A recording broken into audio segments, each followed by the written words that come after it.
बीफे को आप देखना, मेरे हाथ में एक कटोरा होगा और उसके बाद में आइतवार को भी हाथ में कटोरा होगा जिसमें तेल से आपको अभिषेक किया जाएगा। आप अगर से विश्वास रखेंगे, जो पावर, जो सामर्थ्य परमेश्वर ने मुझे दिया है वो आप भी ले सकते हैं यीशु मसीह के सामर्थ्य में। आमीन। आपको सिर्फ विश्वास करना है। मैं ये आप जानते हैं कि यीशु मसीह ने कहा तुमने सेतमेत पाया तो सेतमेत में दो। मैंने अगर से फ्री में पाया है तो उसको फ्री में दो, इसके लिए कोई कीमत नहीं है। हालेलुया। और परमेश्वर क्यों कहता है मैंने तुम्हें दुष्ट आत्माओं बीमारियों के ऊपर अधिकार दिया है? इसलिए कि अगर से ये आपके ऊपर ट्रांसफर होता है, आपके ऊपर जाता है। इसीलिए मैं आज ये वचन दे रहा हूं, अगर इसको आप हासिल करेंगे, मैं जानता हूं अगर सैकड़ों लोगों को मैं बचा रहा हूं या बचाने में कामयाब हो रहा हूं, मैं कहां कहां जाऊंगा और कहां कहां मैं पहुंच सकता हूं। कोई किसी गांव से है, कोई किसी गांव से है, कोई किसी गांव से है, किसी अगर से यही चीज आपके पास होगा, आप पवित्र आत्मा से भरे रहेंगे, आप प्रार्थना करेंगे, लोग चंगे होंगे, काम होगा, तो बहुत सारा काम आप परमेश्वर का करेंगे, बहुत सारी रूहों को आप बचा पाएंगे। और हम सबका मकसद यही है कि ये रूहें बचाई जाएं, आत्माएं बचाई जाएं।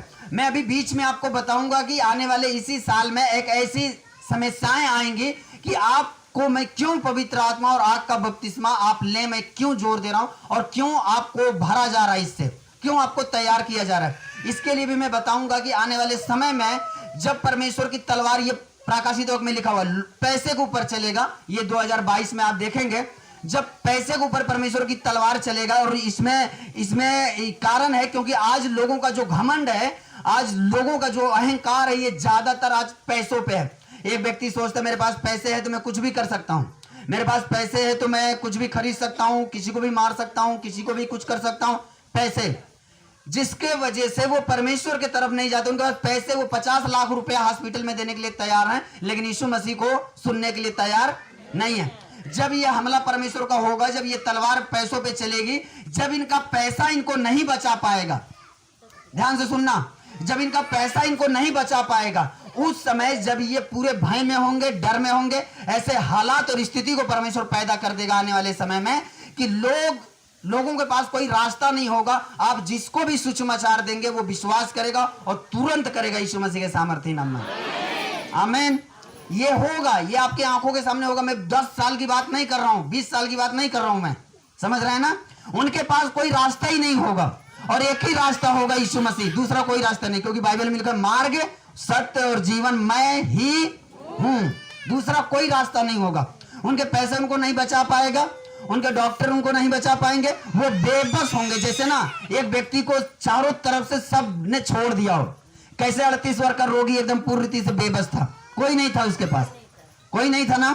उसी तरीके से ऐसे बेबस होंगे लोग, इस तरीके से बेबस पड़े रहेंगे कि उनके पास कोई रास्ता ही नहीं होगा यीशु मसीह के सिवाय। हालेलुया। ये जो आज इंसानों के अंदर ये अहंकार है, घमंड है कि मेरा पैसा मुझे बचा सकता है, ये पैसों के ऊपर से उनका, ये जब परमेश्वर की तलवार चलेगी पैसों के ऊपर, ये पूर्ण रीति से हट जाएंगे और इनका पैसा इनको बचा नहीं पाएगा। आमीन मत बोलो। हालेलुया। तो आप जानते हैं कि आज शैतान किस हिस्सों में काम कर रहा है, ध्यान से समझना, फिर आपको समझ में आएगा। एक लड़का यीशु मसीह को मिलता है, एक आदमी यीशु मसीह को मिलता है जो जंगलों में रहता था, और बाइबल में लिखा कि उसको बांधा जाता था जंजीरों से, सीकड़ों से, लेकिन वो तोड़ देता था और अपने आप को जंगल में फिराता था, अपने आप को घायल करता था, मारता था। और बाइबल में लिखा वो अपने आप में नहीं था, क्योंकि उसके अंदर कौन सी आत्माएं थी? सेना जैसी आत्माएं थी। आज जब उस समय उस व्यक्ति के अंदर था, वो अपने माँ बाप की नहीं सुनता था, ना तो भाई बहनों का सुनता था, किसी का नहीं सुनता था। आज जो आत्माएं उस व्यक्ति के अंदर काम कर रही हैं, आज 99%, ध्यान से समझना, 99% घरों के अंदर वही सेना वाली आत्माएं, आज 99%, 99 घरों में आज वही आत्माएं काम कर रही हैं। कैसे, मैं बताता हूं। हालेलुया। 99%। आज जानते हैं कि एक माँ बाप आज दुखी हैं क्योंकि उनके लड़के उनकी नहीं सुन रहे हैं। जैसे वो व्यक्ति अपने आप को घायल करता था, अपने आप को नुकसान पहुंचाता था, लेकिन वो किसी के वश में नहीं आता था।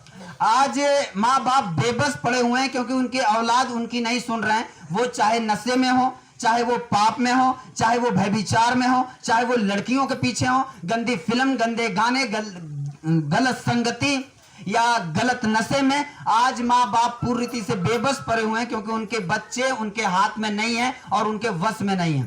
सही बात है, हालेलुया। आज एक विवाह वाला जो रिश्ता है शादीशुदा, इसमें आप देखो कि कम से कम 80-90% रिश्ता जो है ये कहीं ना कहीं से फेल हो रहा है। पत्नी अपने पति के साथ में खुश नहीं है, उसको दूसरा कोई अच्छा लगता है। वही चीज पति के अंदर काम कर रहा है, उसकी पत्नी उसको अच्छी नहीं लगती, उसको दूसरा कोई अच्छा लग रहा है। हालेलुया। ये रिश्तों पे शैतान काम कर रहा है और ये रिश्ते कहीं ना कहीं से खराब हो रहे हैं। ना तो पति की पत्नी सुन रही है और ना तो पत्नी की पति सुन रहा है, कोई किसी के वश में नहीं है। अब ये चीज देखो कि आज ये कहते हैं जब एक लड़की गलत रास्ते पे जाती है, व्यभिचार में, पाप में, गलत संगति में, मोबाइल में, किसी में, जब उनकी बदनामी होती है तो वो माँ बाप अपने लिए क्या दुआ मांगते हैं, इससे अच्छा है कि हम मर जाए और ये दिन हमको ना देखना पड़े। यही कारण है कि आज लोग 30-30, 40-40 साल में मर रहे हैं, लोग 50-50, 60 साल के होके मर जा रहे हैं। मैं एक पेपर पढ़ रहा था कल, उस पेपर में न्यूज में आया था कि एक माँ थी, उसका लड़का मर गया था।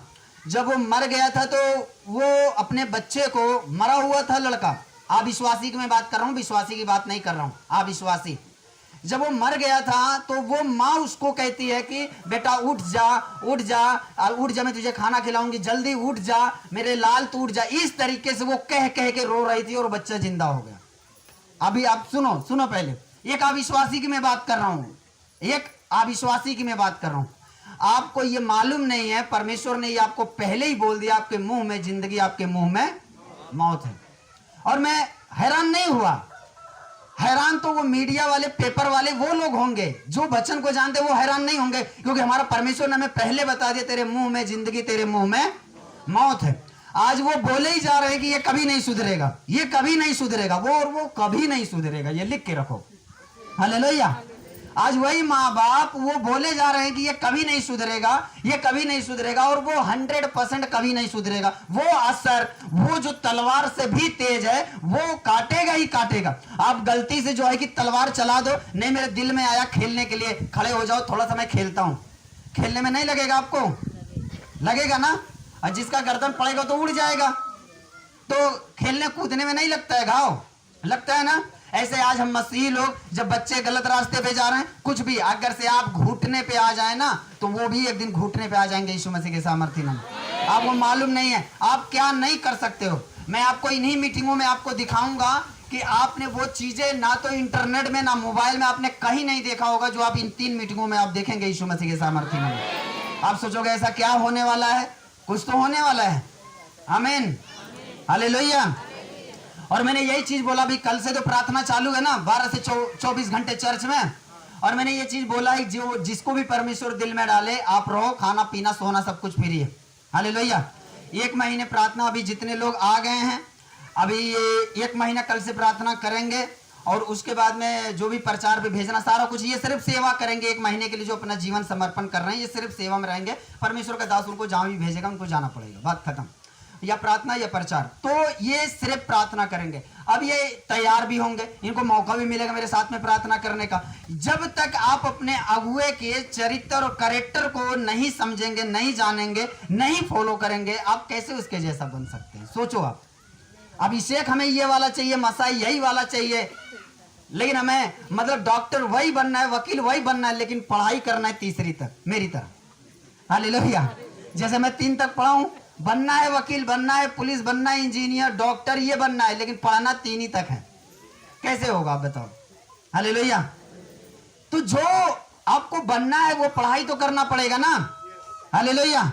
और जैसे यीशु मसीह के चेलों ने पूछा कि प्रभु तेरे आने का जगत के अंत का क्या चिन्ह होगा, तो यीशु मसीह ने बोला ना कि जब ये अंजीर का जो पेड़ है, जब उसमें निकलने लगे हरे हरे पत्ते, तो समझ जाना इजराइल में हरे हरे पत्ते निकल गए ना। अभी 1948 में 1948 में ही सारे इजरायली लोग जितने भी थे, एक कानून लागू हुआ कि इजरायली लोग अपने देश में आ सकते हैं, रह सकते हैं। अभी जितने लोग यहूदी तितर बितर हुए थे, अभी सारे लोग इकट्ठा हो रहे हैं और हो चुके हैं, समझ रहे हैं, उनका देश मिल चुका है। अभी ये पत्ते आ रहे हैं, यानी यीशु मसीह का आने का समय नजदीक है। हालेलुया।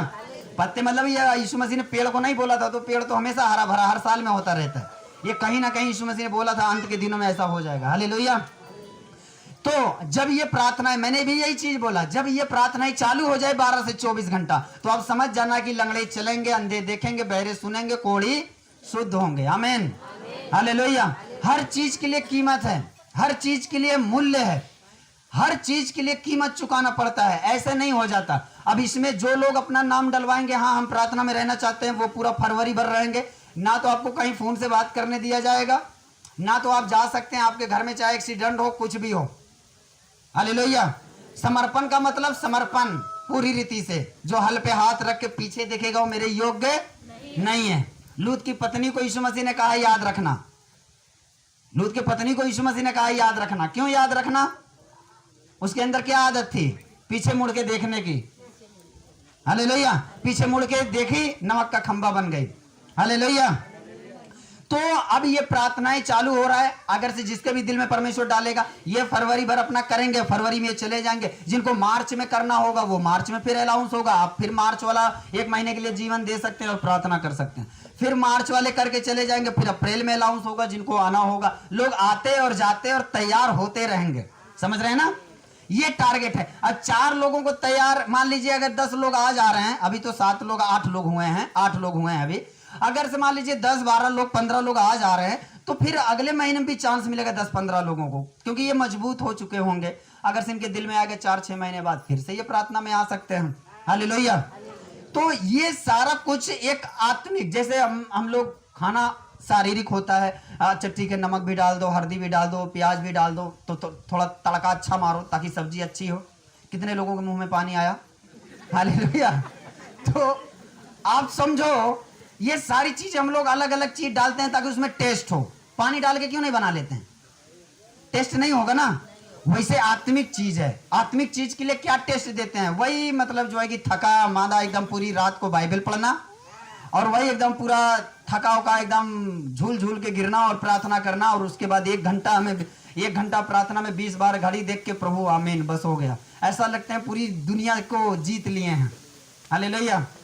क्या अपने शरीर को नहीं जीते, आप पूरी दुनिया को छोड़ दो, बड़े खुश हो रहे हैं सब। हालेलुया। हम लोग अपने शरीर को नहीं जीते हैं, अपने देह को नहीं जीत पाए हैं, पूरी दुनिया को। शैतान भी सोचता है वाह क्या लोग हैं प्रार्थना करने वाले। ऐसे प्रार्थना हो तब तो हम इनके घर में जो टांग फैलाए हैं पूरा एकदम आराम से हाथ पैर भी फैला के सोएंगे। हालेलुया। कौन बोला आमीन? हालेलुया। हर बात पे आमीन। मतलब आप चाहते हो शैतान इसी तरीके से सोए। अगर से आपको ये चीज समझ ना हो, मैं आपको ये सारी चीजें बता के अब उसी पे आता हूं कि आपको जो कुछ चाहिए, जैसे मान लीजिए कि परमेश्वर ने इस दुनिया में सारी चीजों को बनाया अपने शब्दों से और अपनी आत्मा के द्वारा। अब इस धरती पे आपको जो कुछ चाहिए, आपको परमेश्वर के दास के अंदर से लेनी होगी। चेले जितने थे यीशु मसीह को, किससे वो प्राप्त किए थे? यीशु मसीह से।